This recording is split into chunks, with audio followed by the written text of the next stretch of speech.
Windhumanoz, podcast de fantasía, ciencia ficción y terror.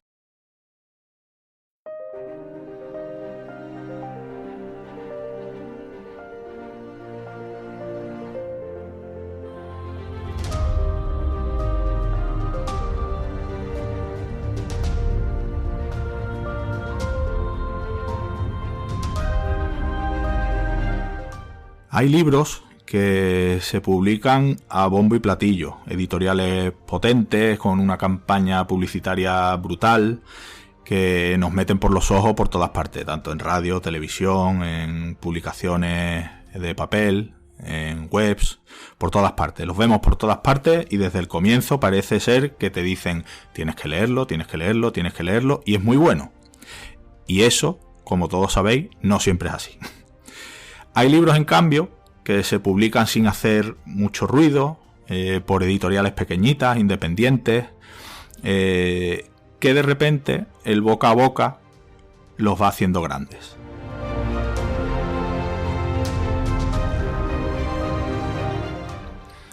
Eso es lo que ha ocurrido con un libro del que vamos a hablar hoy, con su autora, y que probablemente muchos de vosotros, a los que os gusta el género, que por eso escucháis Windhumanoz y leéis la revista, seguramente muchos habréis leído. Y los que no lo hayáis leído, pues después de escuchar lo que nos va a contar su autora y lo que vamos a hablar hoy de él, seguro que os van a entrar muchas ganas de leerlo.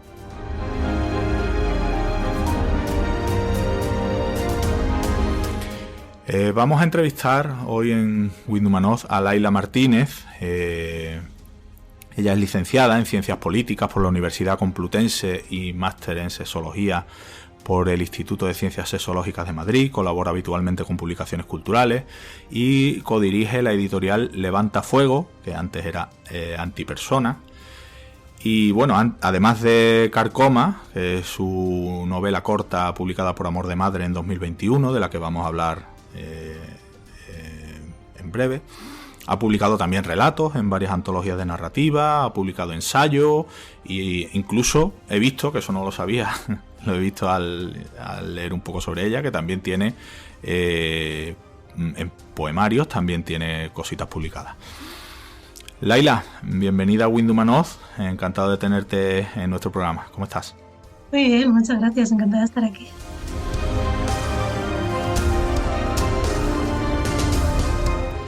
Bueno, encantados nosotros, y para esta entrevista también contamos con Alma Alanís. Ella es periodista, es lectora, muy lectora, y bueno, también colabora con nuestro programa y se ha apuntado a hacer la entrevista, entre otras cosas porque tiene ganas de hablar con Laila y porque Carcoma es un libro que hemos leído hace no mucho y que nos ha gustado mucho. Así que, Alma, encantado de tenerte aquí. ¿Cómo estás? Pues muchas gracias por la invitación, Ismael, porque como bien has comentado, tenía muchas ganas de conocer a Laila, de charlar con ella, no solo sobre su libro Carcoma, sino también por otras de sus obras que me llaman mucha atención y que aún no he leído, de conocer. Y por supuesto, pues bueno, encantada de volver a estar por aquí en Windhumanoz y bueno, espero que a quienes nos escuchan pues les guste esta entrevista. Pues nada, vamos a empezar, si te parece, Alma. Empiezas tú vamos a hacer, Laila, porque normalmente las entrevistas que nosotros hacemos solemos comenzar con una serie de preguntas genéricas que solemos hacer a todos los entrevistados, y luego ya nos centramos un poco más en tu obra, ¿vale? Así que, si te parece, Alma, empezamos. Sí, pues como siempre, quizás la pregunta del millón, ¿no? Y es ¿cómo empezó todo? ¿Qué fue lo que te llevó pues a escribir ficción o sencillamente a comenzar escribiendo, aunque luego derivaría en ficción? Si quizá hubo un punto de inflexión en tu vida o si fue algo que siempre quisiste hacer, y para que nos cuentes un poco cómo llegaste a esto. Sí, pues yo empecé empecé como a escribir así más regularmente, sobre todo como pequeños textitos, así, bueno, pues sobre todo en los blogs, que claro, era la época, pues cuando yo tenía 20 años, 19, 18, era como la gran época de los blogs. Entonces, pues no, todo el mundo tenía uno, te ibas leyendo lo que hacían los demás, y ahí empecé como pequeños relatitos, cogía, sobre todo hacía ficciones basadas en hechos históricos, ¿no? Pues yo qué sé, la Revolución Francesa cogía algo, un detalle en concreto y escribía inventaba a partir a lo mejor de un personaje real, ¿no? Pero inventado el resto. Entonces, la verdad es que sí, luego, bueno, todos los blogs ya desaparecieron, ¿no? Y se dejó de entrar mucho en ellos y tal. Pero sí que creo que sirvió bastante como entrenamiento, porque al final publicabas pues 3 veces en semana, una cosa así, y, ¿no? Como que te generaba esa disciplina de escribir y también de que te fuese leyendo, de ver qué hacía otra gente.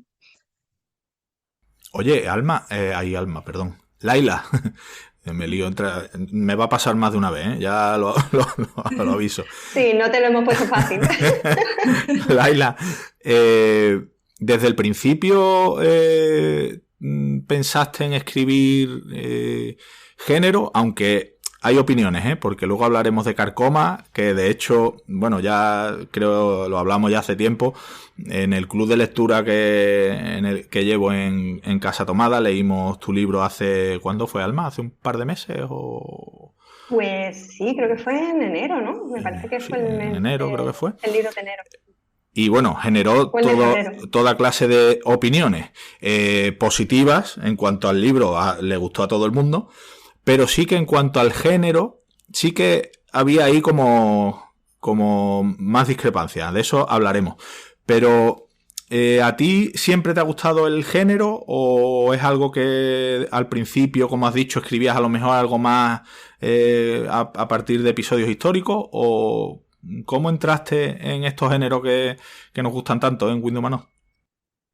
O sea, escribir me costó, lo primero que tuve fue algunos relatos en antologías, o sea, pero escribir en género me costó, aunque yo era como, sobre todo el terror, también la ciencia ficción, pero sobre todo el terror era lo que más he leído siempre y más he visto desde, yo qué sé, desde los libros de pesadillas, ¿os acordáis, no? Sí, De sí. cuando éramos adolescentes, que en verdad fue una buena entrada, para mí fue como la entrada al género y pensándolo con el tiempo me parece que no fue mala, ¿no?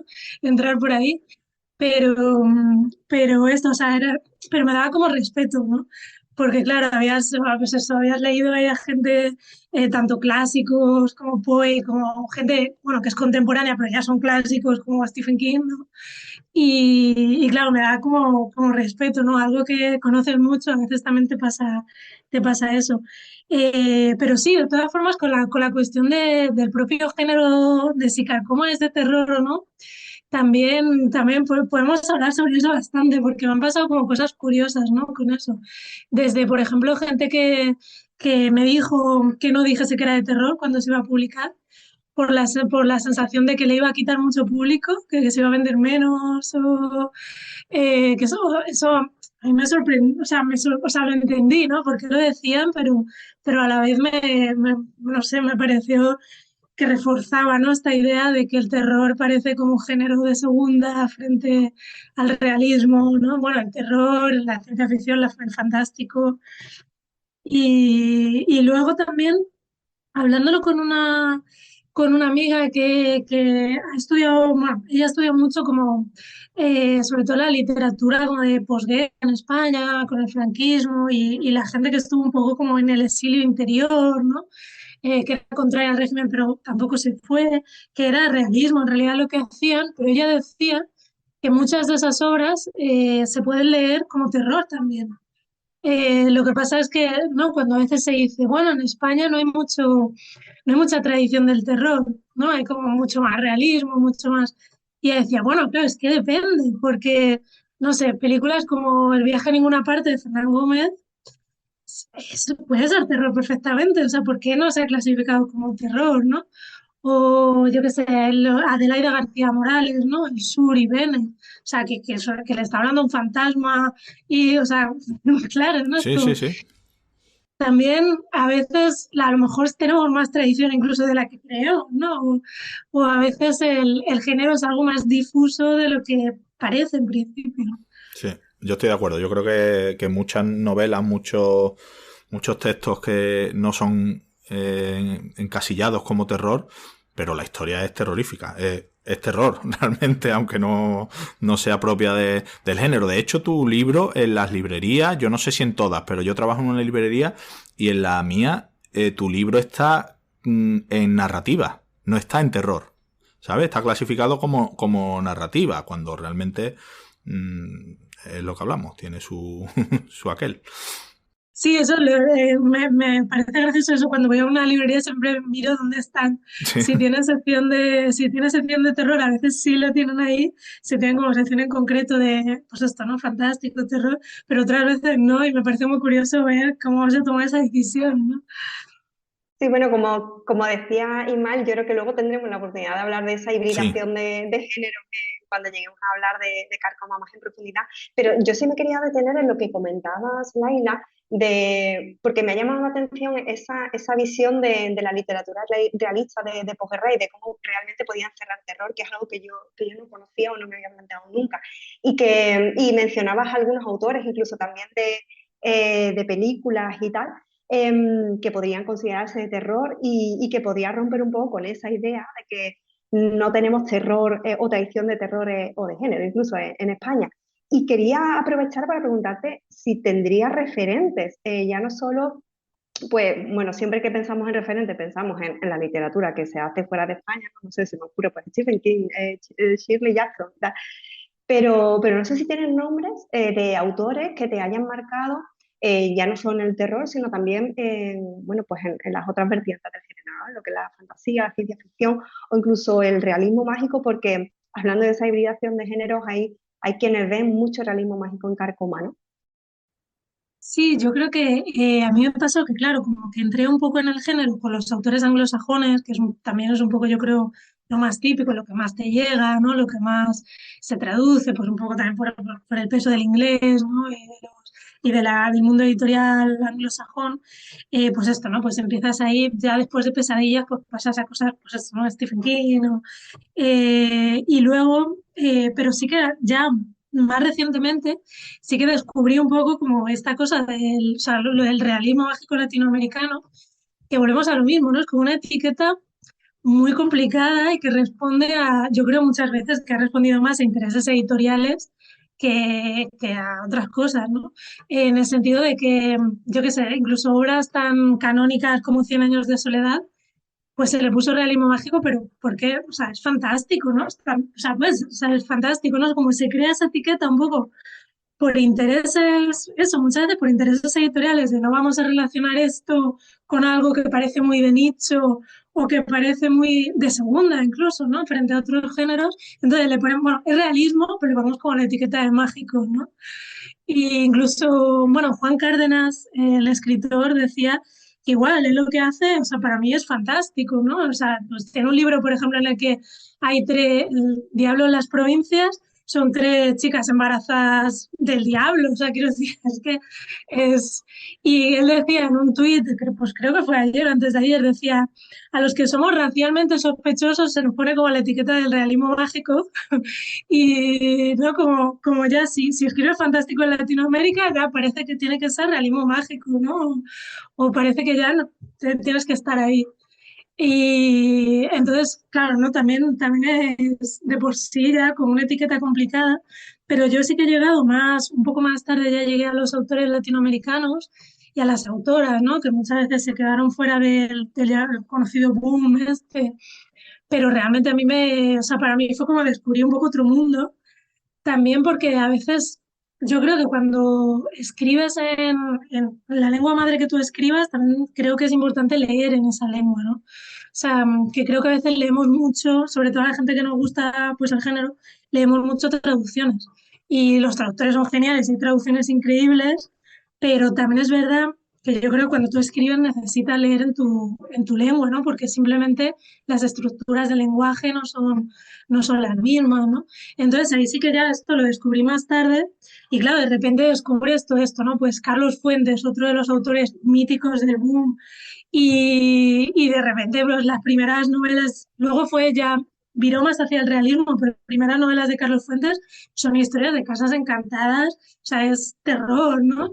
Eh, yo qué sé, y desde esos clásicos así, pues Pedro Páramo, eh, hasta lo que se está haciendo ahora en Latinoamérica, que yo creo que lo están haciendo sobre todo escritoras o mujeres, también, ¿no? Entre el terror, esto, ¿no? Esta etiqueta también del realismo mágico, incluso el segundo boom, ¿no? Que se le ha puesto, pero creo que se están haciendo cosas muy guays dentro del fantástico, aunque incluso las editoriales no lo vendan así, ¿no?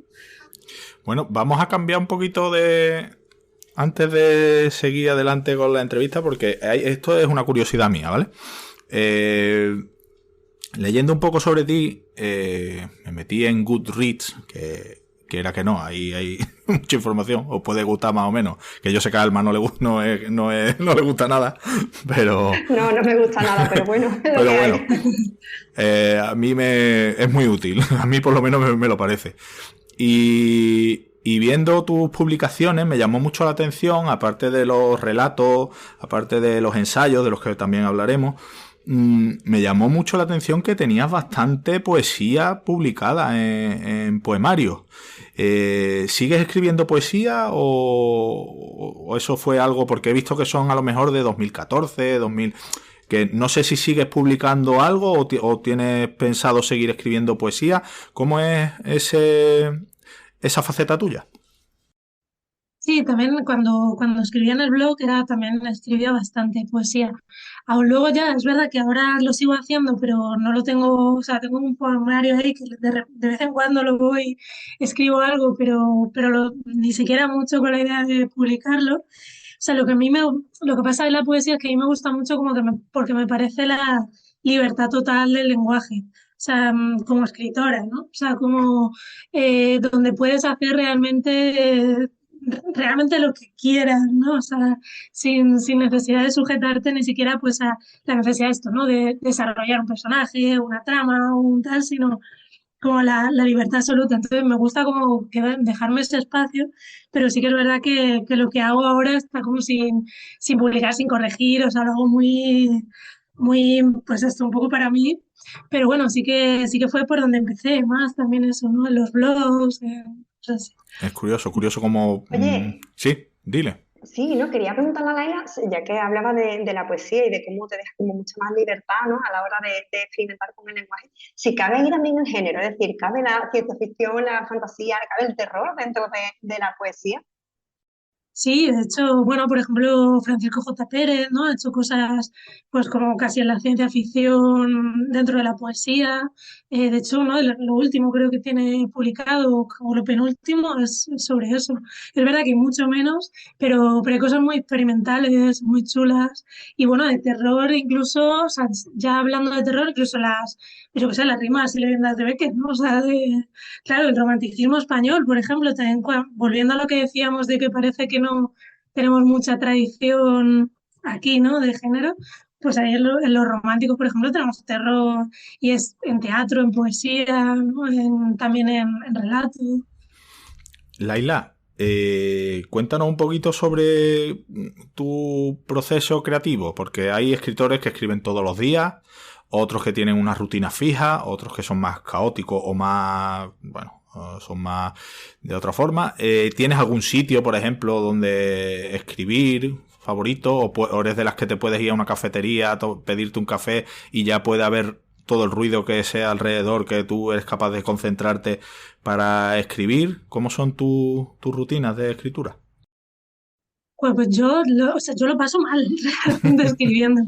O sea, a ver, luego o sea, si fuese horrible no lo haría, obviamente, pero sí que lo paso mal en el sentido de que me cuesta mucho, escribo muy lento. O sea, no sé, admiro mucho pues a escritores que dicen, o que se ponen incluso retos de estos, ¿no? De 1000 páginas, o sea, 1000 palabras al día, cosas así, ¿no? Porque yo soy incapaz, o sea, hay días que a lo mejor he estado pues eso, he dedicado todo el día y han salido 2 párrafos y a lo mejor luego no valen tampoco. O sea, que eso, ¿no? Es que escribo muy lento, lo sufro mucho, le doy muchas vueltas a cada frase, incluso cada frase tiene 3 o 4 versiones. Y entonces, eso, ¿no? Voy como muy poco a poco, luego casi... Cuando tengo el primer borrador casi reescribo todo otra vez, ya es como mucho más definitivo, ¿no? Escogiendo ya, quedándome con las frases que quiero y viendo cómo suena. pero luego también, claro, está pues condicionado por el trabajo, claro. Pues al final cuando tienes que trabajar en otra cosa también, que somos la mayoría, ¿no?, de la gente que escribimos, pues claro, o sea, lo bueno es que yo tengo que, como trabajo, soy autónoma, me puedo organizar mejor, o sea, no tengo un horario, entonces lo que hago es intentar concentrarme en el trabajo de la semana en 3 días, o aunque tenga que echar más horas, o 4 días, y dejarme igual jueves, viernes y sábado para escribir, o intentar concentrar las 3 primeras semanas de mes y dejarme la última para escribir, ¿no? O sea, cosas así. Para, pero vamos, también yo creo que eso condiciona también la escritura, o sea, creo que eso influye, ¿no? No sé si para bien o para mal, o sea, no creo que necesariamente por tener todo el tiempo del mundo escriban mejor, ¿no? Pero sí que creo que cambia pues, las cosas que te preocupan, cómo se refleja en el libro, ¿no? No sé, yo creo que, por ejemplo, en Carcoma lo ha condicionado con que los capítulos sean cortos, con que el libro sea corto, con cosas así, ¿no? Porque no trabajando en 8 horas, meterte, por ejemplo, en una novela de 600 o 700 páginas, ¿no? A mí me parece casi imposible, ¿no? O sea, hay gente que lo hace, pero para mí me resulta muy difícil. Entonces, al final es eso, como los huecos de los que voy sacando, y luego sí que necesito como con mucha concentración porque me distraigo con nada. O sea, yo no puedo, por ejemplo, tener música, que hay gente que se pone música, o eso, ¿no? Hay gente que se puede ir a una cafetería o tal. Yo como necesito estar en un sitio que encerrada, que nadie me hable, que quitarme el móvil, quitarme internet, si no nada. Muy bien. Me llama la atención eso que dices de que, claro, que tu propio ritmo de vida condiciona el tipo de escritura y el tipo de género, de algún modo, que tú cultivas.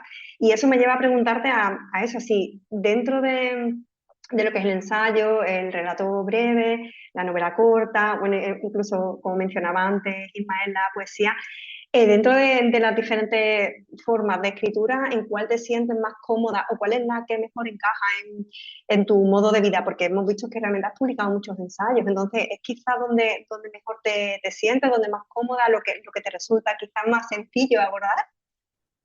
Claro, es que el ensayo, por ejemplo, me parece bastante más fácil que la ficción. O sea, yo sé que hay gente que no está de acuerdo, ¿no?, con esto, que no todo el mundo le pasa eso, pero claro, porque el ensayo en el fondo, ¿no?, no necesita la verosimilitud que necesita la ficción, ¿no? O sea, si un personaje histórico hizo una cosa que no tiene ningún sentido, pues pero la hizo, ¿no? O sea, ya está, tú no necesitas como meterla, ¿no? No. Y si después eso le descuadra al lector, pues bueno, pues ya está, es que pasó así, ¿no? En cambio, cuando, claro, la ficción al revés parece que tiene que ser más creíble a veces que la realidad, ¿no? Porque si no enseguida sacas al lector de la historia, ¿no? Y a lo mejor no lo has sacado de la historia contándole visiones de fantasmas, y en cambio lo sacas por luego un detalle práctico de la vida cotidiana que sabes que no se hace así, ¿no? Cosas así, ¿no? De la verosimilitud. Entonces, claro, y el ensayo también al final, pues siempre tiene bibliografía en la que basarte, ¿no? Y, o sea, a mí la novela me parece lo más difícil, y a mí personalmente el relato me parece difícil. O sea, escribirlo a mí me cuesta mucho, me cuesta más que la novela. Lo que pasa es que sí que creo que es verdad que se ajusta mejor, por ejemplo, a cuando tienes poco tiempo, porque yo que sé, un relato más o menos, en 2 días lo has sacado, ¿no? Lo difícil es tener la idea, ¿no? Antes, pero claro, una vez que te pones, pues probablemente en 2 días lo has sacado. Esto lo decía mucho la escritora Lucía Berlin también, ¿no? Que ella solo había escrito relato porque el tiempo que tenía para escribir era cuando llegaba del trabajo, acostaba a los hijos, les había dado la cena, los acostaba, tenía como 2 horas antes de caerse dormida. Entonces, pues hay un relato en 3 días o así lo sacaba, ¿no? Pero en cambio una novela pues hubiese sido imposible. O también lo decían, por ejemplo, las escritoras afroamericanas, muchas eran madres solteras, claro, de clase trabajadora, hicieron mucha poesía por esto mismo, ¿no? Porque, claro, pues un poema lo vas sacando, ¿no? O, pues lo haces, otro día lo corriges, ¿no? Ya estaba Yo aquí recordando nombres como Octavia E. Butler o incluso Ana María Matute, que en muchas entrevistas comentaban eso mismo. Es como, tengo que trabajar, tengo que cuidar a mi hijo, a mi familia, y el hueco que tengo, esos 15 minutos del día, o me robo horas a dormir y son los que aprovecho para escribir. claro, Tilly Olsen, por ejemplo, que escribía en el autobús, o sea, de pie, muchas veces iba como, era como, ostras, es que son unas condiciones, ¿no? Claro, que yo creo que dificulta sobre todo los géneros, yo creo, largos o los tipos, o meterte, por ejemplo, yo que sé, como en el fantástico, ¿no? En trilogías, ahí a lo mejor de 500 páginas, ¿no? Yo sí que creo que eso es difícil si tienes, pues, gente a la que cuidados, trabajo. Es complicado, claro. Indudable. Bueno, Laila, vamos a empezar con tu obra, porque como hemos dicho antes, has publicado relatos en varias antologías, has publicado ensayos, has publicado la novela corta Carcoma. Alma, empezamos, si te parece, por los relatos, por si Laila, porque no sé si quiere comentarnos algo de alguno en concreto, porque has publicado varios con varias antologías, así que, Alma, dale.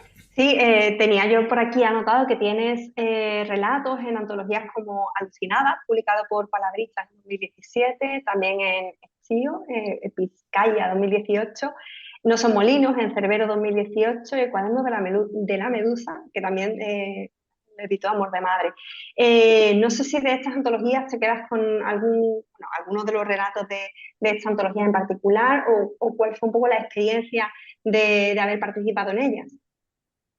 Sí, a mí, bueno, sobre todo a mí me pasa que el relato me sirve mucho para, como para entrenar cosas que luego van a textos más largos.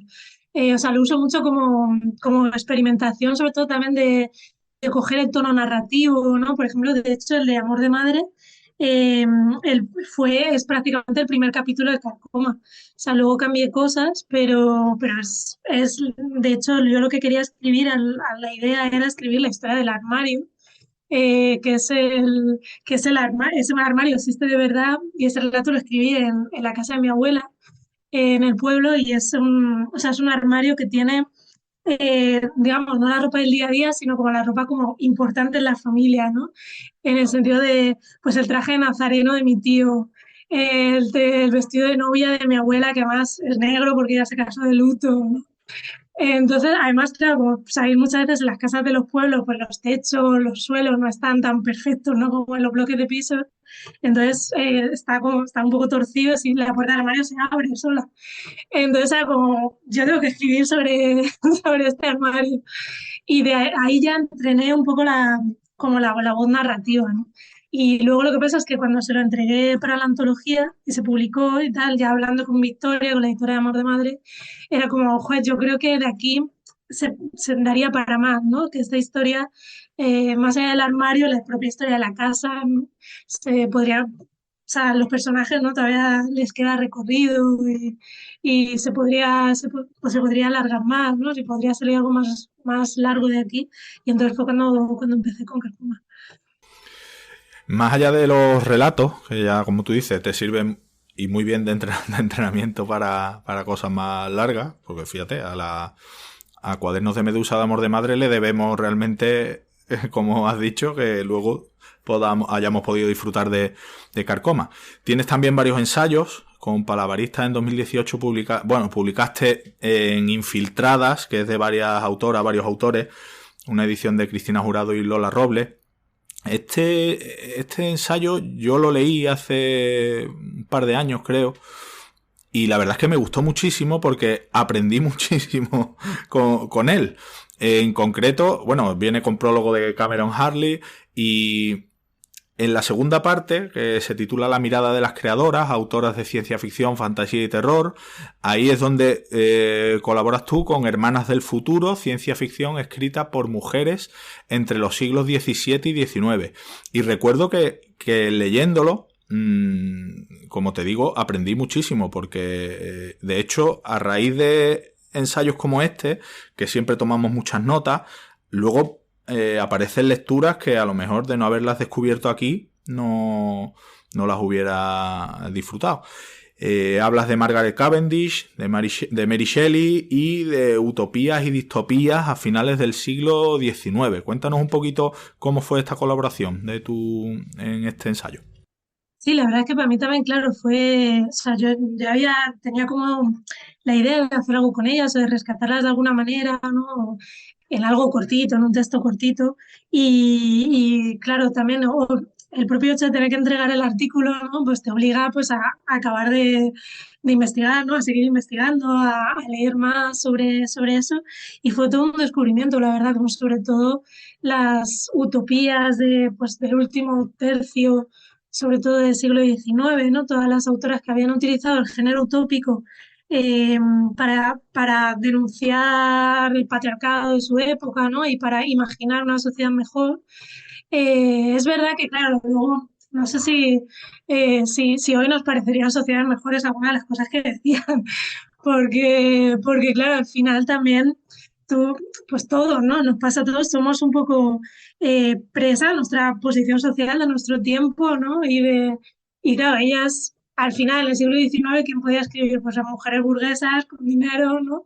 Que, y claro, a veces como imaginaba la sociedad era, uff, no sé, ahí hay uno de ellos que no está traducido, uno de los libros que leí, que imaginaba esto, una sociedad solo de mujeres, y te iba contando, ¿no? Era de esta ciencia ficción del 19, que a veces, ¿no? Que apenas tenía trama y simplemente era como una excusa para contarte, pues, ¿no? Cómo tendría que ser la sociedad. Entonces hago un paseo por esa sociedad y solo de mujeres y de repente llegaban al sitio donde se tenían los hijos, ¿no? Como un hospital y de repente la protagonista así como con toda la naturalidad del mundo dice, no, bueno, a los que nacen con alguna discapacidad o a los que nacen morenos los asesinamos. Entonces, bueno, ostras, ¿no? Es como, llevo aquí 50 páginas de una utopía que te la están pintando muy bonita, en realidad llegas al hospital y te das cuenta que es una especie de fantasía protonazi, ¿no? Aria, que todas son, o sea, rubias, ¿no?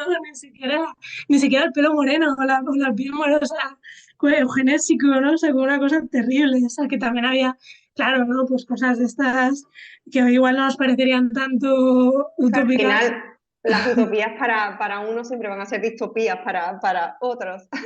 Claro, y sobre todo eso, ¿no? Cuando al final, pues esto eran mujeres ahí, pues de clase alta, privilegiada, ¿no? Claro. Que vivían en unos círculos muy concretos. Pero bueno, fue muy guay como poder hacer ese recorrido y poder rescatar también como autoras esto que no se conocen aquí o que ya están muy olvidadas o muy descatalogadas.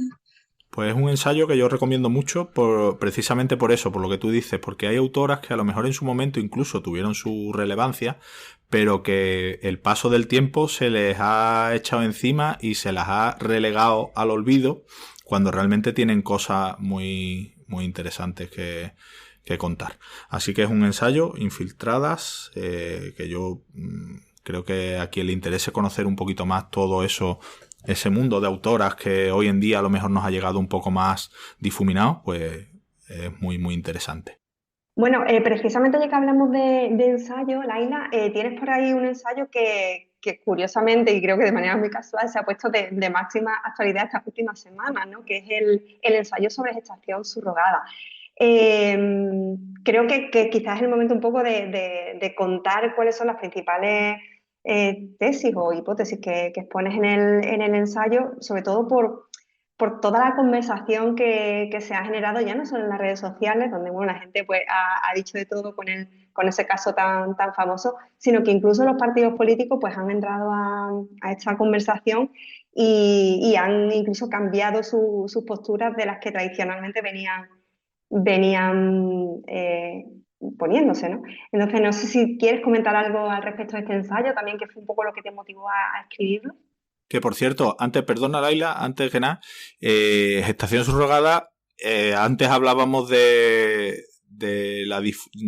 que hay algunos géneros se difuminan. Para mí esto es terror.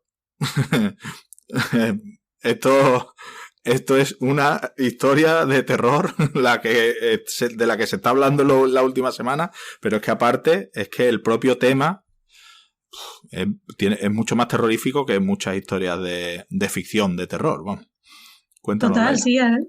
Por ejemplo, está la parte, ¿no? de las granjas de niños que hay pues en países como la India, en Camboya. En algunos es verdad que ya se ha regulado desde que escribí el ensayo, ¿no? Que ya tiene pues 7 años, creo, o algo así el ensayo.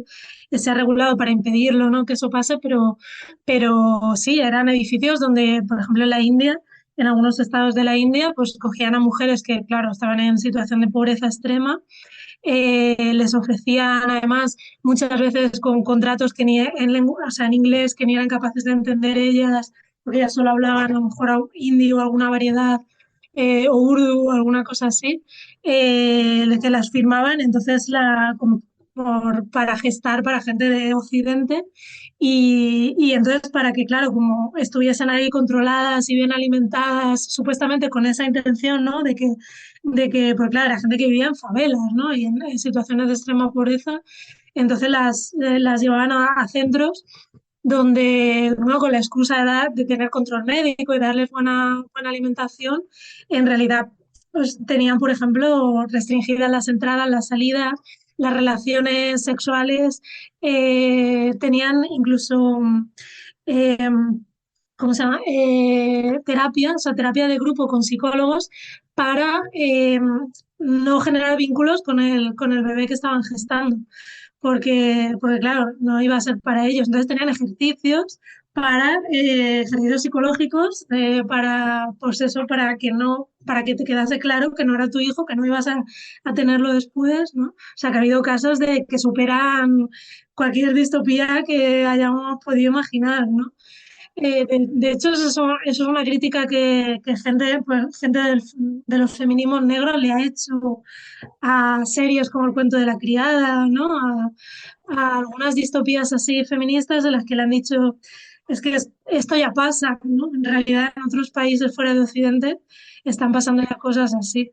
Y eso fue, escribir el ensayo Gestación subrogada fue como un poco eso, ¿no? Meterte en un pozo del infierno, o sea, en el que todo estaba mal, ¿no? O sea, no hay ni una sola cosa que desde mi punto de vista sea justificable o salvable de ahí, ¿no?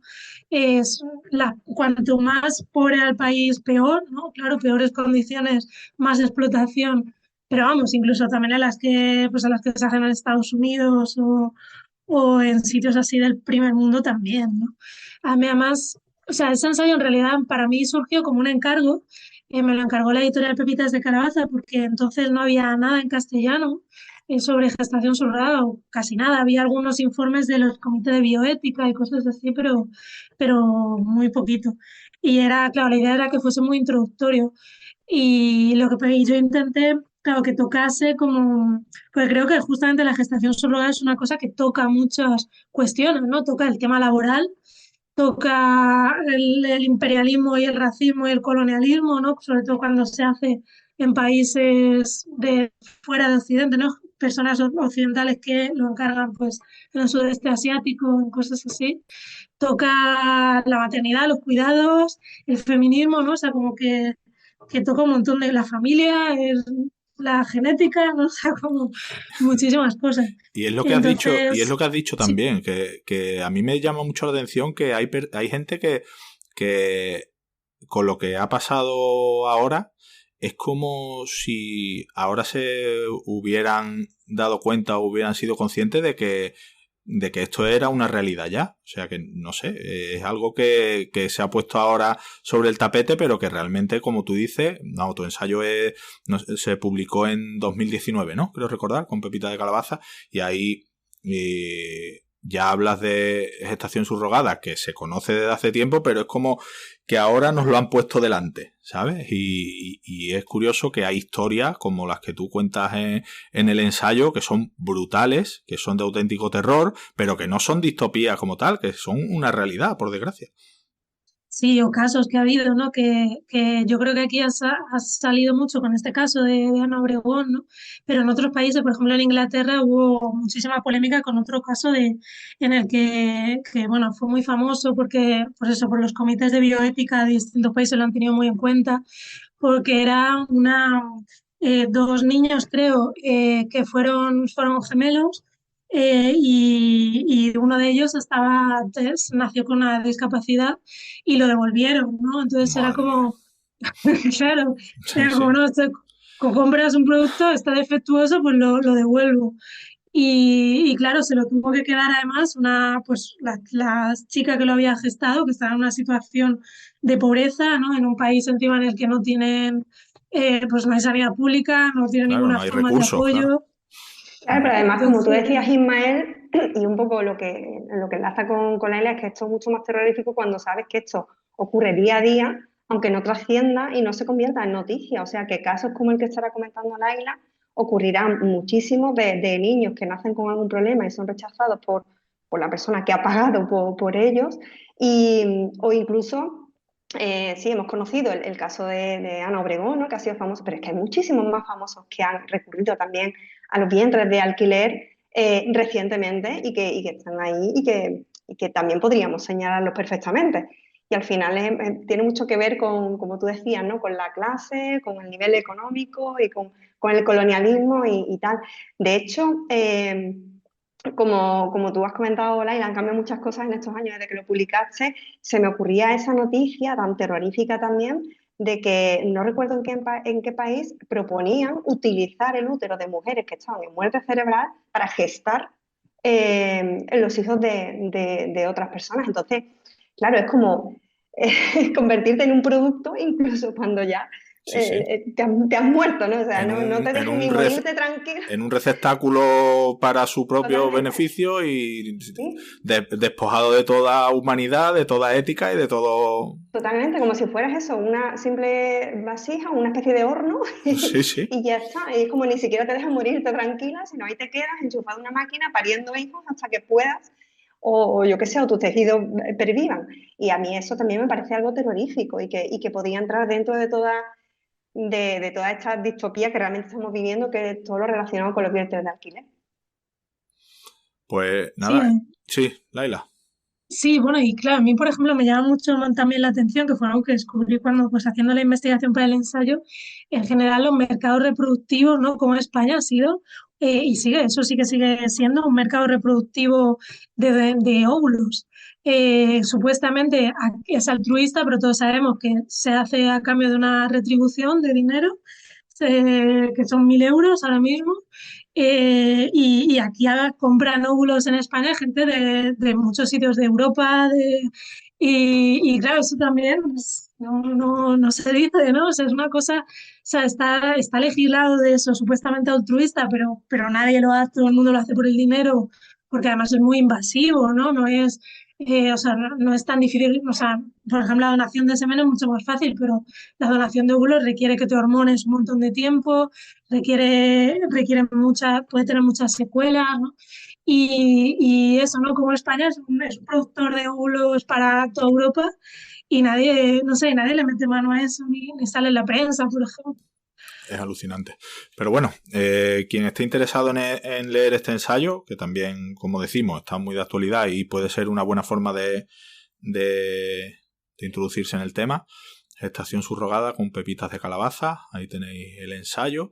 Y bueno, Alma, también podemos hablar, antes de pasar a Sí, Carcoma, de yo creo otro que podríamos ensayo. pasar de la distopía a la utopía, ¿no? Porque luego Exacto. publicabas en el año 2020 con Episkaya el ensayo Utopía no es una isla, y yo espero que ahí sí que trajeras otra visión un poco más amable. Aunque como decía antes, siempre las utopías para algún grupo de personas son distopías para otros grupos.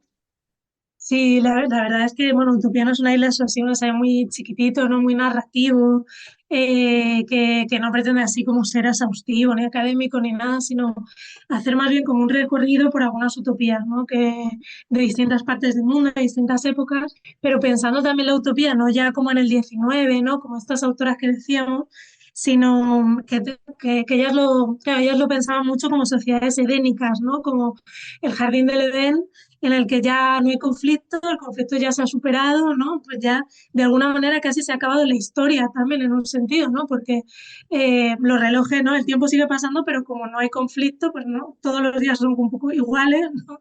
Todos los años ya se alcanza como una armonía entre todos. Y yo creo que esa visión de la utopía es bastante incluso negativa, ¿no? A mí me interesan mucho más pues las utopías como simplemente como pues lo que decía Eduardo Galeano de una sociedad mejor, pero que siempre está en el horizonte, ¿no? O sea, siempre, incluso cuando avanzas, sigue estando más allá porque siempre hay cosas que mejorar, ¿no? Siempre, y porque el conflicto también yo creo que forma parte del ser humano, ¿no? Y no está mal por sí, en sí mismo. Que haya opiniones diferentes, que haya conflicto. El problema viene un poco de cómo se gestiona ese conflicto, ¿no? Y en beneficio de quién. Y si siempre son los mismos, ¿no? Los que se benefician. O sea, yo pienso, el ensayo pensaba más en esa definición, ¿no? De cómo mejorar la sociedad o de hacer cómo construir sociedades mejores, pero sin pensar como una sociedad perfecta, porque incluso me parece negativo, ¿no? No sé, yo pienso mucho en la peli de Max Fury Road, en la última, ¿no? Porque me parece que tiene, que justamente a mí me parece una película que es increíble ideológicamente, a pesar de que yo creo que como, ¿no? Pues al final eso es una peli de tiros y de persecuciones en coches y camiones y tal, pero es, por ejemplo, una película muy, muy feminista, ¿no? Y eso que el director es un hombre, ¿no? Que a veces parece que, pues, no, mira, pueden hacer cosas también muy feministas. Pero aparte también, por ejemplo, tiene esta cosa también un poco de la gestación subrogada, ¿no? Pero también tiene, yo creo, una visión de la utopía que a mí me gusta mucho, que es, claro, ella furiosa sale de la ciudadela, se escapan para llegar a una utopía es una utopía un poco de estas del 19, ¿no? Es como una especie de jardín del Edén, allí aislado, ¿no? Al que intentan escapar y cuando llegan a donde se supone que está, pues se dan cuenta de que no existe, ¿no?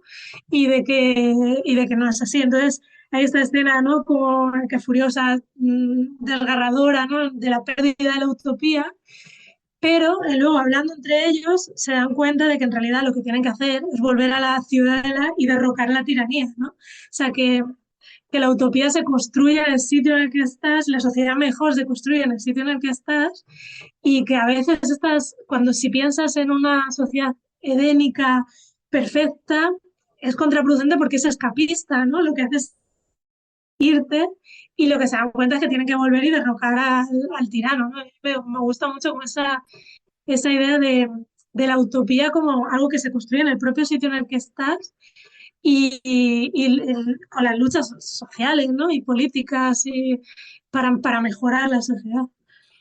Pues sí, ahí tenemos el ensayo, Utopía no es una isla, de Pizcaya, 2020, que bueno, aquí como veis, Laila dice que escribe muy lentito, que escribe muy de poquito a poco, pero bueno, tenemos distopía, tenemos utopía, tenemos un poquito de todo, tenemos relatos, tenemos poesía, así que hay un poco de todo. Vamos a pasar, si os parece, a hablar hablaba yo al principio, que de una novela corta que apareció sin hacer ruido, la verdad.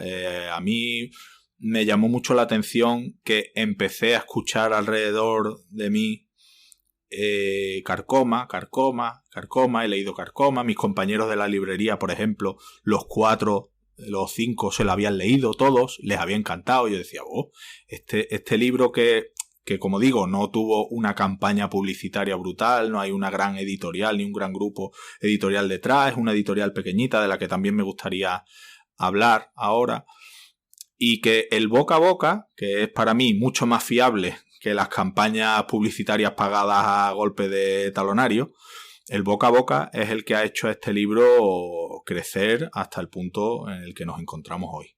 Carcoma se publicó en 2021 por la editorial Amor de Madre, una editorial que, como digo, me gustaría hablar un poco de ella porque la verdad es que es una editorial pequeñita, independiente, que hace unas ediciones preciosas, muy cuidadas, y que en realidad son dos personas, creo que son madre e hija, si no me equivoco, y que, como digo, están haciendo una labor increíble, Inmaculada y Victoria.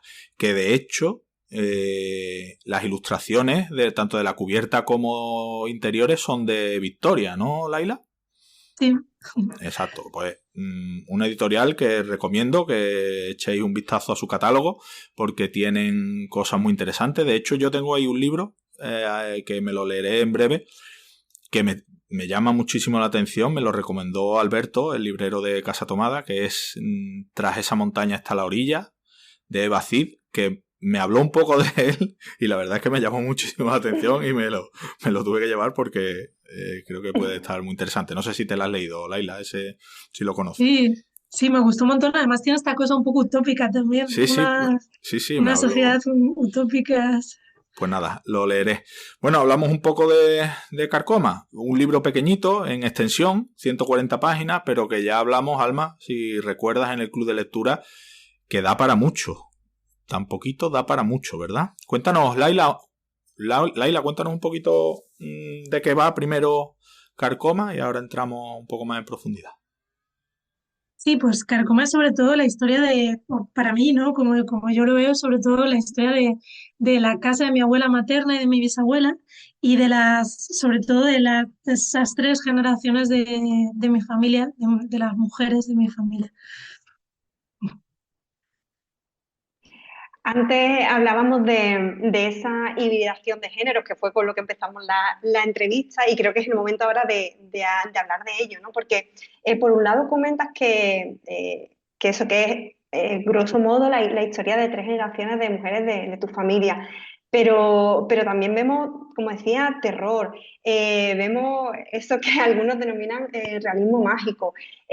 No sé si el hecho de tener cuestiones biográficas o cuestiones relacionadas con tu familia podría incluso marcarse dentro de lo que se conoce como autoficción. ¿Tú serías capaz de catalogarlo dentro de un género o a ti cómo te gusta presentarlo?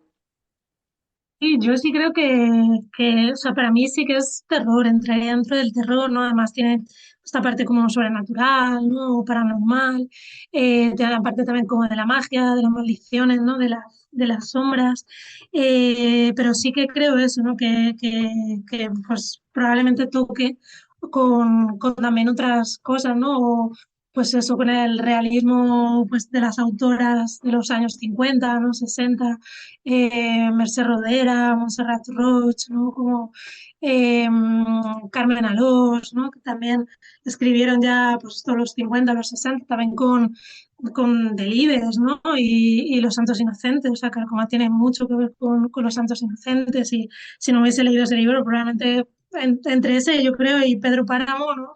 Sin esos dos seguro que no existiría Carcoma, ¿no? Entonces sí que creo, pero para mí sí, yo sí le pondría la etiqueta de terror. Pues mira, Yo recuerdo cuando íbamos a contar lo iba a mismo, creo. comentarlo. Venga, dale. Sí, porque, bueno, como ha comentado Ismael, yo lo leí porque formamos parte del mismo club de lectura y era una propuesta que teníamos muchas ganas de leer. Cuando lo propusimos fue un libro que, como bien ha dicho Ismael, pues curiosamente todas las personas que conozco que lo han leído, pues les ha encantado, no han puesto ninguna pega, que eso es bastante extraño y que también me gustaría preguntarte más adelante cómo llevas eso. Pero fue curioso porque yo leí Pedro Páramo hace muchísimos años, fue cuando yo estudiaba la carrera, pues hace más de 20 años, y me resultó muy curioso como al empezar a leerlo, como al ir avanzando en las páginas, era como que Pedro Páramo resonaba continuamente en mi mente, ¿no? Y decía, hace mucho tiempo que leí este libro, es muy complicado que yo recuerde cosas de él, pero de algún modo esas sensaciones que me provocó Pedro Páramo al leerlo en su día y que es un poco lo que permanece en ti cuando pasan los años y has leído un libro que puedes olvidar su trama o su estilo, pero te queda un poco la sensación de lo que sentiste, sobre todo si es un libro que te gustó y ha dejado huella en ti.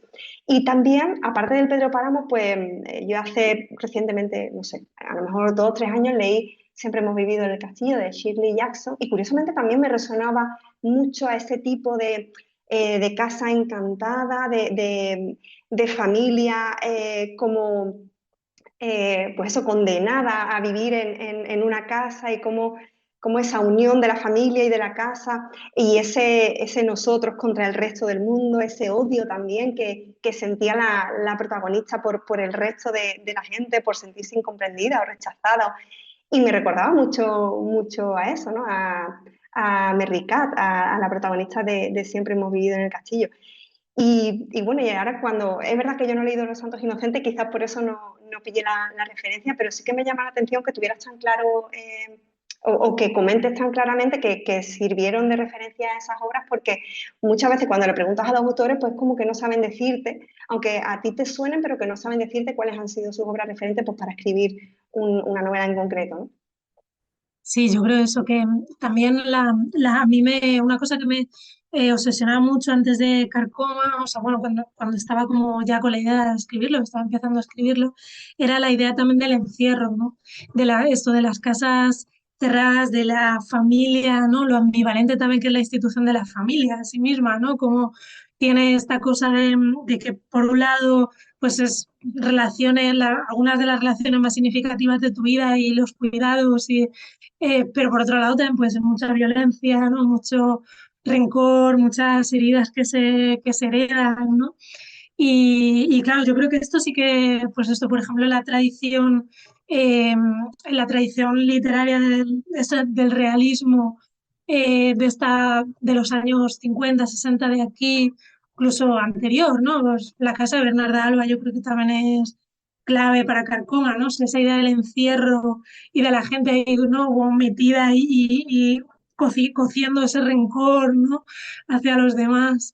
Yo creo que eso leí bastantes novelas, o sea, yo cuando voy a escribir algo sobre un tema, eso sí que intento como, o sea, coger bibliografía, aunque sean generalmente novelas, ¿no? Si voy a escribir ficción, pues novelas, también películas muchas veces, pero como que hayan tratado cosas parecidas, ¿no? Para ver cómo se ha hecho y me quedo como eso, ¿no? Con lo que yo creo que a partir de aquí puedo montar piezas.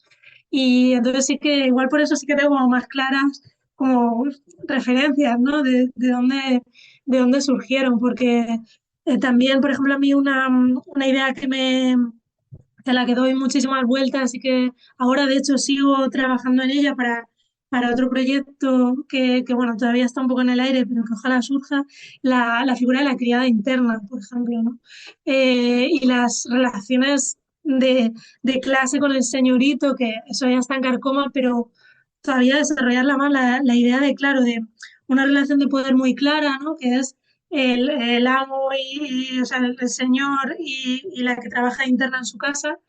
Hay una relación de poder muy clara, pero claro, al final no deja de ser una persona que lo sabe todo, que vive ahí contigo, que sabe todos los secretos de la familia, ¿no? Y no sé, ese tipo de personajes así, de relaciones que se complejizan, ¿no? Y que incluso a veces se pueden dar un poco la vuelta, ¿no? De poder, porque de repente estás ahí, sabes toda esa familia. Y no sé, eso también formó parte como de ahí del universo de referencia, ¿no? De Carcoma. A nosotros, a la reunión del club de lectura, llevé las respuestas. Recordarás, Laila, que por correo electrónico te hice algunas preguntas para que si me las respondieras y comentarlas en la reunión. Y de hecho me llamó mucho la atención que antes de leer tus respuestas habíamos ya hablado del libro y surgieron, como ha dicho Alma antes, títulos de obras a las que nos había recordado Carcoma.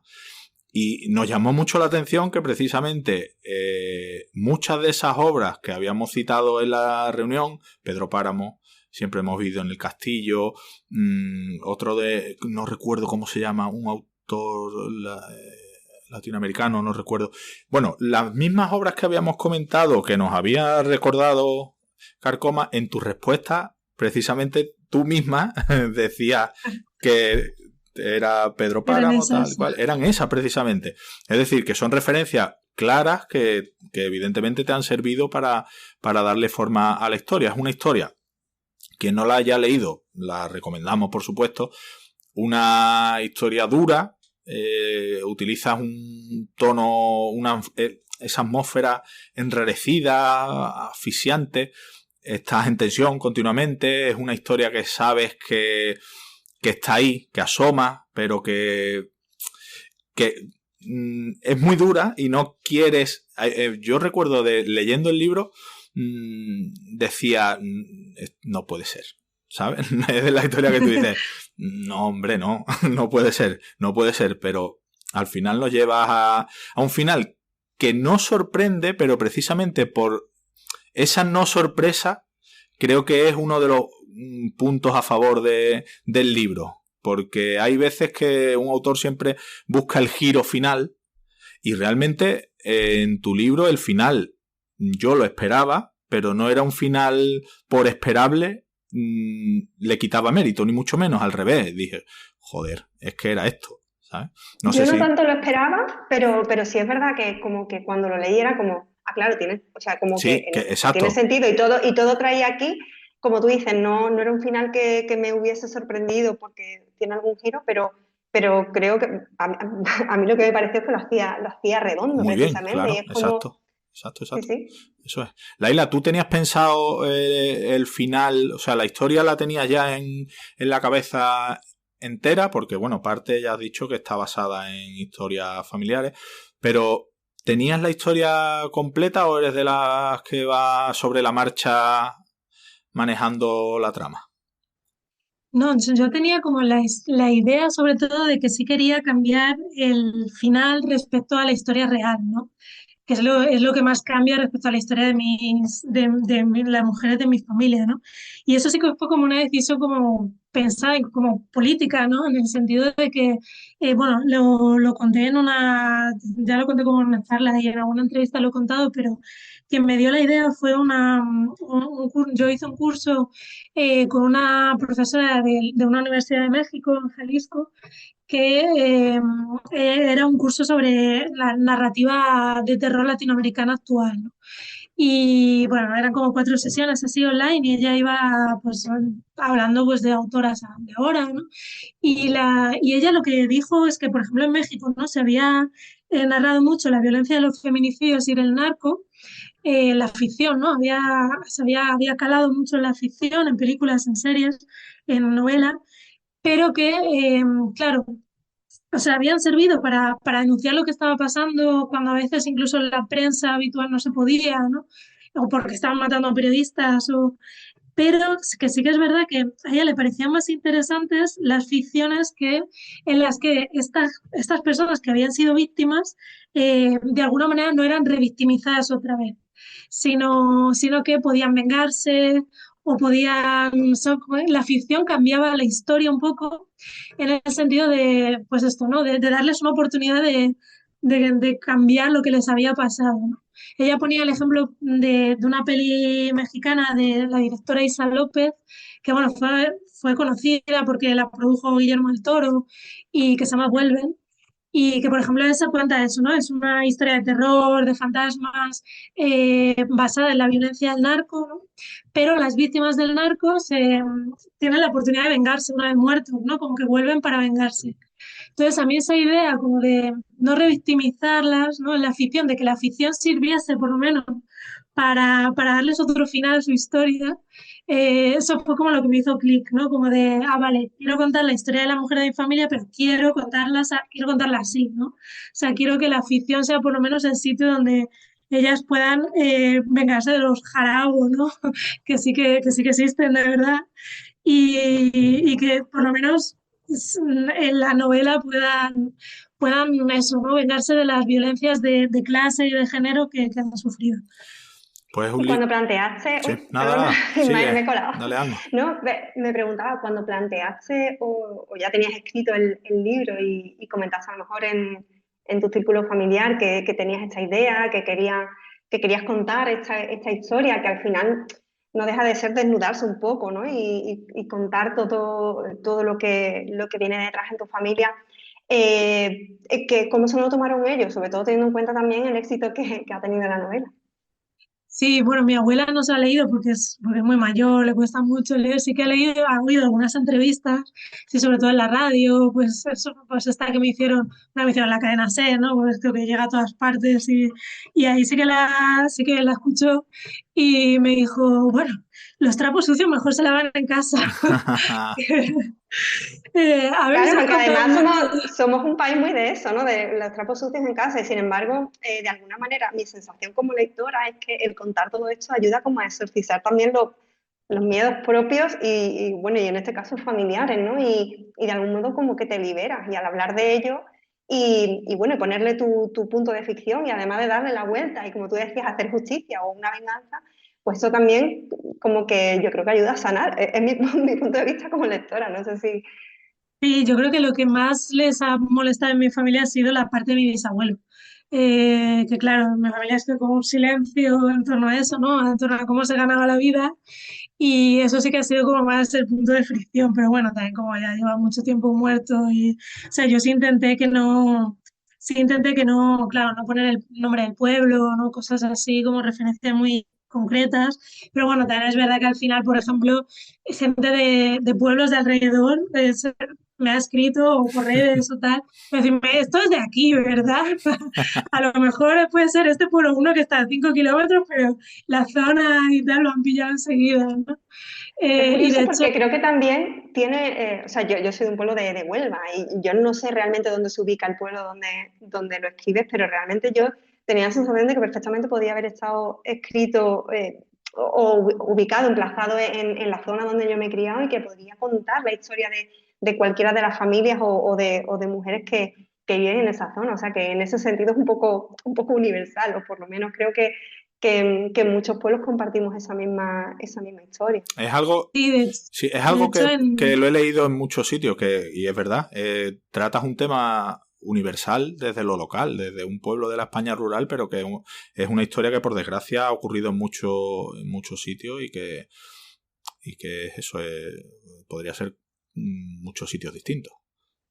sí, de hecho eso me ha pasado, por ejemplo, en los clubes de lectura a los que he ido, de distintos sitios, no sé, uno, por ejemplo, en La Palma, y fue como que han sido como un poco esto, ¿no? Como de que la gente como contarte las historias de su familia parecidas, ¿no? Y me ha pasado desde, pues eso, en Canarias hasta en Sabadell, ¿no? Y me han dicho, pues, muy, muy parecidas. Lo que pasa es que, verdad que creo que la gente de la zona reconoció el apellido, sobre todo que Allende del Jarabo, que allí sí que es conocido. Pues quien no haya leído Carcoma ya está tardando. Un libro, como hemos dicho, una historia dura, una historia en la que se mantiene la tensión constantemente, una historia en la que sabemos que algo ocurre, sabemos que es algo horrible, pero aún así estamos deseando llegar hasta el final. Es un libro cortito, pero que da para mucho, en el que se tocan muchos temas y que es muy interesante y que, ya te digo, en nuestro club de lectura le gustó a todo el mundo y todo mi entorno que lo ha leído es una opinión unánime, que eso no es fácil en un libro. Así que ya sabéis, Amor de Madre, la editorial, y ahí está disponible. No sé cuántas ediciones lleva, pero un montón. Muchísimas. Yo creo que la que tengo es la 50 y tanta, o sea, Sí, sí. y que ha ido haciéndose poco a poco. Ganó también el premio Ignotus a novela corta y bueno, muy, muy, muy recomendable. Si os parece, pasamos a un último bloque en el que te hacemos algunas preguntitas así generales ya finales y nosotros estamos encantados de hablar contigo, Laila, así que si quieres empezamos. Me gustaría conocer un poquito, simplemente una respuesta breve sobre la Laila lectora. ¿Qué es lo que lees? ¿Qué autores, autoras y obras son tus favoritas? Cuéntanos. Sí, bueno, lo que os decía, ¿no? Yo leo mucho, mucho contemporáneo latinoamericano. Yuri Herrera me gusta muchísimo. Y tiene también, bueno, sobre todo, tiene ya 5 o 6 libros, pero sobre todo Señales que preceden al fin del mundo, me parece que es como una de las obras contemporáneas en castellano, sin duda. También a Fernanda Melchor, por ejemplo, ¿no? Luego también, claro, leo mucho por esto, ¿no? Si estoy ahora trabajando, por ejemplo, ahora estoy trabajando mucho, pues esto, para un proyecto, la época del tardofranquismo, en una ciudad grande, ¿no? Entonces estoy leyendo mucho de sus autoras que escribieron en aquella época, pues a Mercè Rodera, que ya le he dicho, a Concha Los Enanos, ¿no? Que en su momento ganó el Premio Planeta, que además han estado muy olvidadas, muy poco traducidas, sobre todo también.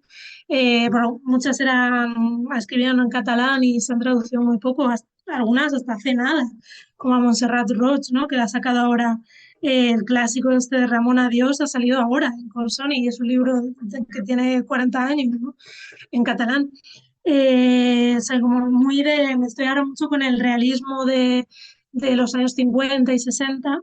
eh, pero bueno, luego también veo o sea, intento ir compaginando un poco cosas de ahora para saber qué se está haciendo, ¿no? Y porque me interesan lo que se está haciendo y luego intentar también un poco leer clásicos que al final te das cuenta que son clásicos por algo, ¿no? O sea, claro, yo como no vengo de filologías, no vengo de una carrera así que me obligasen, ¿no? A leerlo, entonces, claro, los he descubierto algunos muy mayor, ¿no? Y ahora estoy, por ejemplo, leyendo Mientras agonizo de Faulkner, ¿no? Y es como, guau, claro, es que por eso Faulkner es Faulkner, ¿no? O sea, no es, no, de repente es como abrir un mundo.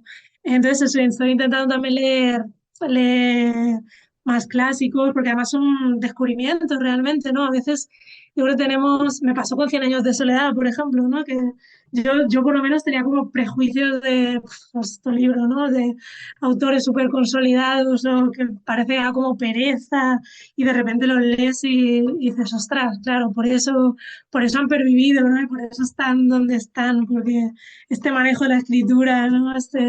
Me pasó con Moby Dick también hace poco, con cosas, ¿no? Con las hermanas Bronte hace ya un poco más de tiempo, pero intento eso, intento por un lado como claro, leer en lo que ¿no?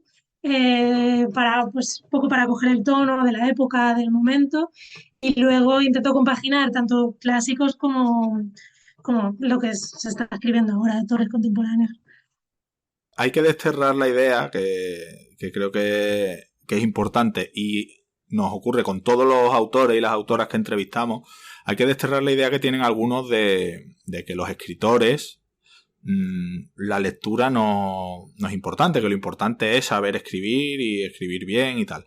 La lectura es fundamental para todos los escritores y todos nos lo dicen y es evidente que de ahí salen muchos buenos escritores que primero son buenos lectores, ¿verdad?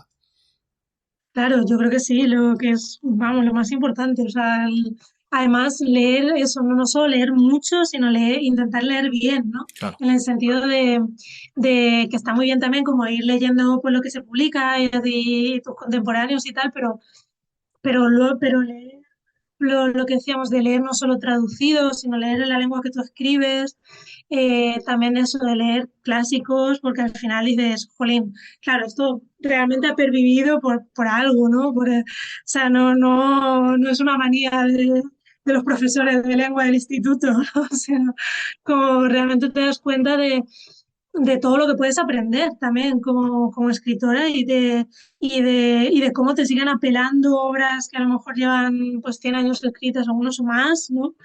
Y cómo siguen apelando y justamente por eso por lo que han pervivido, ¿no? Porque han tocado algo que es prácticamente, que es casi universal o que ha traspasado las épocas, ¿no? Y han tocado como una fibra ahí y de eso tienes que aprender. Al final tienes que aprender de los mejores también, yo creo. Pero me llama la atención una cosa que comentas, Laila, cuando ha dicho lo de que no solo hay que leer, sino que leer bien, y es que en todos los autores que has ido nombrando, que son tu referente, que te gusta leer y tal, ha habido algo que me ha llamado la atención, es que han nombrado muchísimas mujeres, muchísimas autoras que a menudo están olvidadas y que quizá, bueno, has hecho ese esfuerzo de rescatarlas, de indagar, de llegar a sus nombres, ¿no? Porque a mí me ocurre muchas veces que cuando leo entrevistas de autores o la típica pregunta que se hacen a los autores sobre los referentes, como que siempre tiran de los nombres más conocidos, de los nombres más visibles. Y además muy a menudo esa lista de nombres suele estar ocupada por hombres, ¿no? Por autores hombres. Y yo, por ejemplo, que hace unos años pues comencé con la tarea de intentar descubrir quiénes podían ser mis autoras favoritas, porque digamos que como había leído solo hombres hasta ese momento, pues ya sabía cuáles eran mis autores favoritos, pero necesitaba como descubrirlo. Y has nombrado ahora muchos nombres de autoras que curiosamente estoy descubriendo ahora, ¿no? Y eso también me lleva a hacerte una pregunta en cuanto a esa visión que tiene mucha gente de que las mujeres no escriben género, ¿no? A que, a que las mujeres no escriben terror, que no escriben ciencia ficción, que no escriben fantasía, cuando tú misma has nombrado muchísimas autoras que lo hacen, que lo hicieron en otras épocas, en décadas anteriores, que lo hacen ahora y que además son referentes, incluso aunque a priori no lo vendan como que es realismo o que es narrativa genérica, pero que realmente sí que hay mucho de género en esas autoras. Claro, total. A mí lo que pasa es que yo creo que tienes que hacer eso, como el esfuerzo, ¿no? O sea, que si te dejas un poco llevar a lo que, pues casi seguro vas a leer, generalmente hombres blancos, cis, occidentales, además, ya está, ¿no? O sea, si tienes que hacer creo que ahora también menos, ¿no? O sea, que han mejorado las cosas y se ha reeditado, por ejemplo, a mucha gente que estaba olvidada, ¿no? O sea, también llega más literatura latinoamericana, por ejemplo, que antes yo me acuerdo, ¿no? Simplemente yo cuando tenía 20 años a veces pedía libros que me costaba más en envío que el libro, ¿no? Y ahora sí que llega muchísimo más. Pero claro, sí, hay un trabajo ahí, no sé, yo por ejemplo este verano descubrí a Amparo Dávila, y de repente tiene un relato como El huésped, que es una obra maestra del terror, la que está contada, ¿no? Como este terror hecho de la ausencia, ¿no? De cuando no te cuentan algo, del vacío, cuando no aparece, digamos, la sombra o el hecho sobrenatural en sí, sino que lo que aparece es el vacío, ¿no? Justamente no saber qué es, que a mí me parece, por ejemplo, impresionante, ¿no? Ese relato debería estar como debería ser canónico, ¿no? En el género. Y en cambio, pues está bastante olvidada. Ahora la ha reeditado Fondo de Cultura Económica, pero igual también no, como son también, no, intentan como, yo creo, un poco no venderlas como autoras un poco de terror por el miedo, igual a ponerles esa etiqueta, ¿no? Y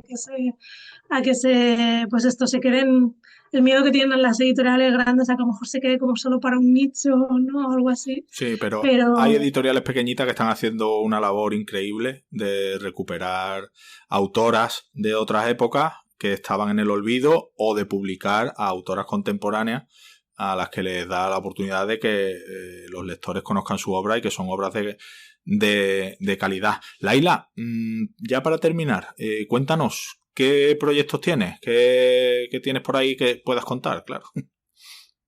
pues estoy ya con la siguiente novela, lo que pasa es que está como muy inicial, o sea, todavía le estoy cogiendo el tono, porque a mí me pasaba esto, que me pasaba que todavía, o sea, cuando empecé, bueno, aquí son tres hermanos, dos hermanas y un hermano, los protagonistas, y me pasaba que me salía todo el rato como si hablase la vieja de Carcoma, o sea, escribía y pues, yo misma estuviese poseída todavía, además por ella, no por la joven. O sea, me salía todo el rato la forma de hablar, las expresiones, y eso que no son personajes ni del mismo sitio, ¿no? En la novela están en otra época, está ambientada más tarde, pero todo el rato, ¿no? Una amiga me dijo que lo que tenía que hacer igual era matar a los personajes de Carcoma, escribir un relato, aunque sea para mí, ¿no? Aunque no se publicase, en el que como para cerrarlo mentalmente y exorcizarlos un poco de mi cabeza.